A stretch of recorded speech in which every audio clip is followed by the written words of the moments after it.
Government ने 23 लाख बढ़ा दिया है, हम 23 लाख लेंगे नहीं, क्योंकि वो भूमिहीन बनाना चाहते हैं, हम भूमिहीन बनना नहीं चाहते। जाट मजदूर किसान, हमको मजदूरों का हक चाहिए जो हमारे से साथ कुछ न पाता था। हमको ग्राम सभा तोड़ चाहिए उनके, क्योंकि जो हमारे से जुड़े हुए हैं उनको वो भूमिहीन बनाने जा रहे हैं, हमको भी साथ साथ। आने वाली पीढ़ी हमारे फोटो पर जूते मारेगी। हमने तो स्वार्थ लिया था मंदिर के अंदर, अगर हम वहां नहीं बने वोट के अंदर, तो हम किसानों के लिए यहाँ मर जाएंगे और सब जाकर रहेंगे। दिल्ली में तो कोई कमा करके दे जाए और खा हमने। हमारे बच्चे तबाह हो चुके हैं, हमारे बड़े बूढ़े हमें कुछ दे गए, हमारे पास कुछ नहीं है देने को अपने बच्चों के लिए, तो जीना तो हमारा है बेकार।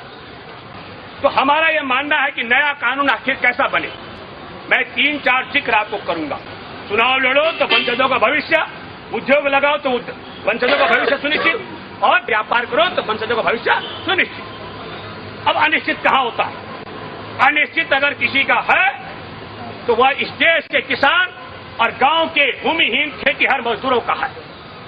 सरकार जब जमीन का उपयोग बदली करती है, अगर समझ लीजिए कि हमने किसी को गेहूं दिया और गेहूं जब वो ले जाए, वो बदल के उसे आटा बना दे, उसकी इच्छा उसकी रोटी बना दे, उसका वो दलिया बना दे, सरकार कहीं हड़पती है क्या? वो जो मर्जी चेंज कर ले हमारे से गेहूं लेने के बाद, निकम्मी सरकार कुछ नहीं बोलती है। पर हमारी खेती का अगर उपयोग बदली हो जाए तो पहला काम होता है किसान को भूमिहीन बना देना। जमीन से बेदखल कर रहे हो, जमीन के आधार से बेदखल कर रहे हो, और सबसे बड़ा एक जो भारी संकट है खाद्य सुरक्षा का संकट। भाई आपके पास जमीन नहीं रहेगी तो आप लोग जो इस देश की पेट पालना करते हो, तो वो कैसे वो उत्पादन होगा, कैसे अनाज उगेगा, कैसे लोगों के पेट भरेंगे? क्या हम विदेश से जाके अनाज मांगेंगे? क्या हमारे देश की ऐसी नौबत आएगी कि अनाज हमें कहीं और से लाना पड़ेगा, जबकि हमारे पास इतनी उपजाऊ जमीन है?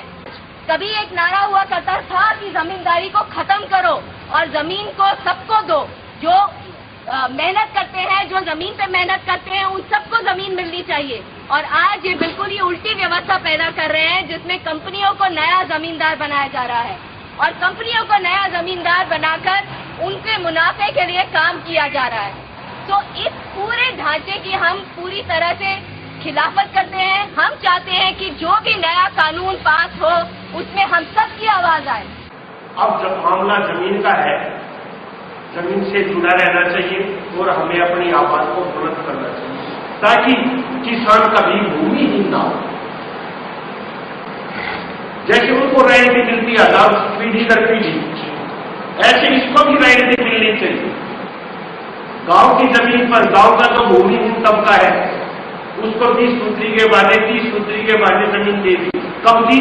20-30 साल पहले। रिकॉर्ड में आज तक एक लाइन लिखी हुई नहीं। क्यों? क्योंकि सरकार बेवकूफ बनाना चाहती है कि वो एक बार 5 साल बाद कह देना काम में 30 रुपये का पोर्ट पक्का हुआ काम किया और 20 रुपये भी दिए नहीं। 5 साल बाद फिर कह देंगे काम लोग वोट मारेगा। लोगों को उन्हें बेवकूफ बनाना आता है। आप बेवकूफ मत बनिए, अपनी एकता बनाए रखिए। अब 60-65 साल से हमारी गवर्नमेंट है और वो किसानों को कह रही है कि ये जमीन किसानों की नहीं है, ये तो हमने बोने के लिए दे रखी है। ऐसा नहीं है, जमीन तो किसानों की है। जो राजनीतिक जो नेता अब 60-65 साल से बने हुए किसानों को भूमिहीन बनाने पर चले हुए हैं, और उन्हीं का कहना यह है कि जमीन किसानों की नहीं है। परंतु जमीन किसानों की है, क्योंकि किसान हमेशा से खेती करता है और इसी जमीन पर मरता रहा है, इसी पर काम करता रहा है, इसी पर खाता पीता रहा है। ये जमीन तो किसानों की मां है। और हमारे नेता कहते हैं कि भाई ये जमीन किसान की नहीं है, लीज पर दे रखी है। अरे लीज पर तो इसको हम देंगे। कि भूमि अधिग्रहण कानून 1894 को बदल करके नया कानून बनाना चाहिए, लेकिन एक बड़ा सवाल है, वो बदलाव आखिर हो तो कैसा? इस देश के अंदर राष्ट्र की राजधानी में आज हम नागल ठकरान की बात करें, कंझाउला की बात करें, टकरा कराला की बात करें, टिकरी कला टिकरी खुर्द की बात करें, पूरी दिल्ली देहात की बात करें, तो कैसी है? सरकार कहती है कि किसानों को उसने जोतने बोने के लिए यह जमीन दी हुई है। कितनी बड़ी विचित्र स्थिति है। 1700 साल पुराना गांव कंझाउला और सन 47 में बनी सरकार, 65 साल हुए सरकार को बनी। कैसे संभव हो सकता कि इस सरकार में ऐसी व्यवस्था ने 47 में आजाद होने वाली के बाद बनने वाली सरकार ने 1700 साल पुराने, 1600 साल पुराने या 800 साल पुराने नागल ठाकरान गांव के किसानों को बोने खाने के लिए जमीन दी थी, जब देश आजाद कल हुआ है। ये एक बहुत बड़ा षड्यंत्र, और किसी भी तमाम देश की राजनीतिक पार्टियों ने देश में राज किया, लेकिन किसी ने भी इससे पर्दा हटाने की आवश्यकता नहीं समझी। और आज जब भूमि अधिग्रहण कानून में बदलाव की बात आ रही है, तो हम ये मानते हैं कि इस देश के अंदर एक ही कानून से आप पूरे देश को नहीं चला सकते हैं।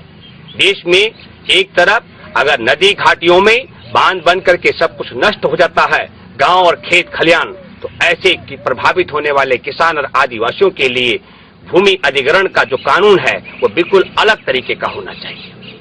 देश में छत्तीसगढ़, उड़ीसा और झारखंड जैसे तमाम जहां से खनिजों का दोहन होगा, खुदाई करके ले जाएंगे, और उसके बाद वो सिर्फ जमीन रह जाएगी और जमीन के नीचे का तमाम खनिज खत्म हो चुका होगा। इसीलिए उनके लिए भूमि अधिग्रहण का जो कानून है वह बिल्कुल अलग तरीके का होना चाहिए, प्रावधान अलग होना चाहिए।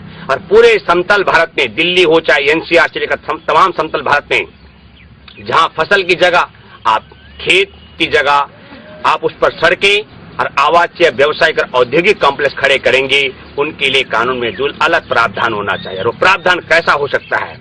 हमारा यह मानना है कि जमीन का उपयोग बदली होने के बाद भी किसान के वंशज कभी भूमिहीन न हो, और गांव सभा की प्रभावित होने वाली गांव सभा की जमीन पर गांव के भूमिहीनों के वंशजों का भविष्य हो सुनिश्चित, नए कानून में यह प्रावधान होना चाहिए। और इसके अलावा 1894 में जो कानून बना था, 1984 में पहली बार उसमें बदलाव किया गया था। और बदलाव था कि अगर धारा 4 के नोटिस जारी हो गए तो 2 साल के अंदर उसका अधिग्रहण किया जाना है, एक, और दूसरा यदि मुआवजे की घोषणा हो गई तो उसे कम करने का प्रावधान नहीं रहेगा।